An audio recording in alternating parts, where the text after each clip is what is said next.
Bonjour tout le monde, bonjour les amis, bonjour les membres du groupe. Voilà, comme promis, donc ça c'est une deuxième vidéo qui va traiter l'admissibilité. Donc ça c'est vraiment un problème pour tout le monde de savoir s'ils sont admissibles, s'ils ne sont pas. Il y a ceux qui peuvent se tromper par exemple en admissibilité. Donc il y a ceux aussi qui remplissent un profil et ensuite avant ils étaient admissibles et après ils le sont pas. Donc on va voir déjà bien avant, comme on l'a dit dans la première vidéo, bien avant on doit calculer est-ce qu'on a les 67 points pour entrer dans le bassin et si on ne les a pas, qu'est-ce qu'il faut faire? Donc la première des choses, comme on l'a dit, c'est l'éducation. L'éducation, ça veut dire quel diplôme vous avez exactement. Donc l'éducation, elle commence du diplôme de secondaire, donc c'est le bac chez nous, parce que le bac ou baccalauréat au Canada, ça n'a rien à voir, c'est la licence. Donc, quand on dit diplôme du secondaire, ça veut dire que vous avez eu votre bac. Quelqu'un qui a 18 ans, il a son bac et il pense à partir au Canada. Bon, on a aussi diplôme de première, d'un an plus tôt, de 2 ans, de 3 ans, licence jusqu'à doctorat, maîtrise au doctorat. Donc, chaque diplôme a un nombre de points bien précis.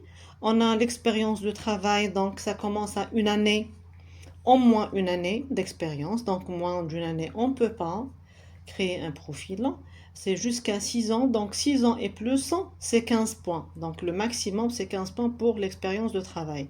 Alors, pour l'âge, ça commence moins de 18 ans, c'est 0. Donc, à partir de 18 à 35 ans, c'est le meilleur âge. Donc, vous aurez un maximum de 12 points. Et ça commence à descendre jusqu'à 46 ans, c'est 1 point. 47 ans et plus, c'est 0. Donc, les compétences linguistiques, on a la première langue officielle, euh, par exemple le TCF, le français ou l'anglais, donc, ou l'inverse, ça dépend de chaque personne, quelle langue elle maîtrise le mieux. Donc, si c'est moins de un CLC 7 ans, c'est non éligible, donc on ne peut pas remplir moins de 7 ans. Ou, donc, à partir de 7 ans, c'est 4 partout, 4 dans l'expression orale, compréhension. Je vais arranger juste le, le fichier. Donc ça, c'est l'expression orale, la compréhension orale, compréhension écrite et expression écrite. Voilà. Donc, un CLC 8, vous aurez 5 partout. Et 9 et plus, donc vous aurez 6 partout. Donc 6 fois 4, c'est 24 pour la première langue officielle, même si vous avez un CLC 11. Pour la seconde langue officielle, il faut avoir un CLC 5 ou plus pour avoir les 4 points. Ça, c'est pour les compétences linguistiques. Alors, pour l'adaptabilité, ça veut dire quoi? Ça veut dire, est-ce que votre époux a une compétence en matière de langue, donc que ce soit le français ou l'anglais. Donc, vous pouvez avoir 5 points si il a le niveau 4 ou plus. Donc, vous pouvez avoir aussi les 5 points et c'est vraiment, ça aide. Je vais vous expliquer pourquoi. Alors, si le candidat principal a étudié au Canada, il aura 5 points. Étudier au minimum 2 ans d'études à plein temps au secondaire ou post-secondaire. Si l'époux, donc le conjoint aussi, il a étudié la même durée, il aura 5 points. S'il a travaillé, le candidat principal, il aura 10 points. Et pour son conjoint, il aura aussi 5 points. Voilà. Donc, si vous avez une offre d'emploi valide, c'est 5 points aussi.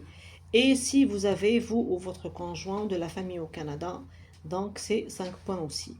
Voilà, donc ça c'est un fichier que je vais vous laisser en description. Et on va faire juste un petit exemple. Par exemple, quelqu'un qui a une licence, que ce soit 3 ans ou 4 ans, donc on la met ici. Donc minimum 2, non, excusez-moi, c'est ici, diplôme postsecondaire d'au moins 3 ans. Donc ici, ça correspond à 21 points, on met 21. Pour l'expérience de travail, par exemple, cette personne a 5 ans d'expérience. Donc, elles auront 13 points. Et pour l'âge, on va dire qu'il a 40 ans, par exemple. À 40 ans, il a combien? Il a 7 points. Donc, on met 7 ici. Donc, je vous ai mis sur ces colonnes. Ici, c'est le barème. Ici, c'est le barème, donc il ne faut pas le toucher. Il faut juste changer cette colonne qui correspond à vos points personnels. Donc, on a dit pour l'âge, il a 7 points. Pour l'expérience, pour les compétences linguistiques, donc on va dire par exemple qu'il a un CLC, bon, on va commencer par le 7 ans, donc 14, 4 fois 4 c'est 16 ans. Et il n'a pas de deuxième langue, il n'a pas d'anglais. Et pour le conjoint, donc vous voyez que le total ici, il est à 57 ans. Donc cette personne ne peut pas remplir un profil Entrée Express avec ces points. Donc voilà. Ici, qu'est-ce qu'on peut faire? Ici, bon, on a par exemple ici une autre personne qui a plus de 5 ans de travail. Donc on va dire qu'elle a 6 ans ou plus ou 10 ans.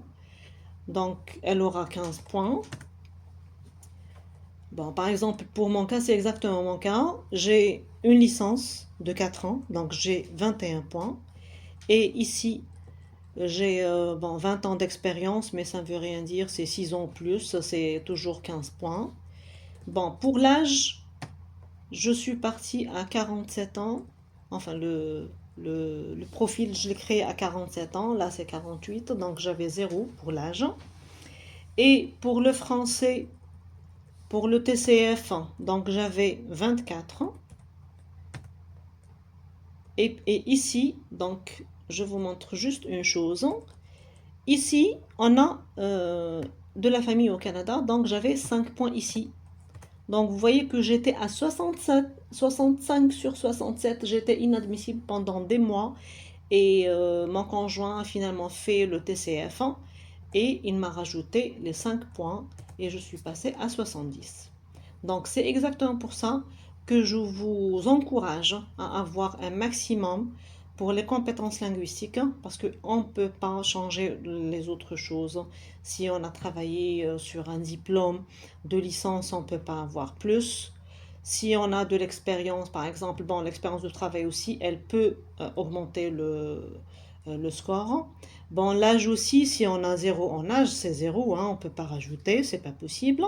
Donc, on peut ici travailler sur le français et avoir aussi les 4 points ici en anglais, par exemple.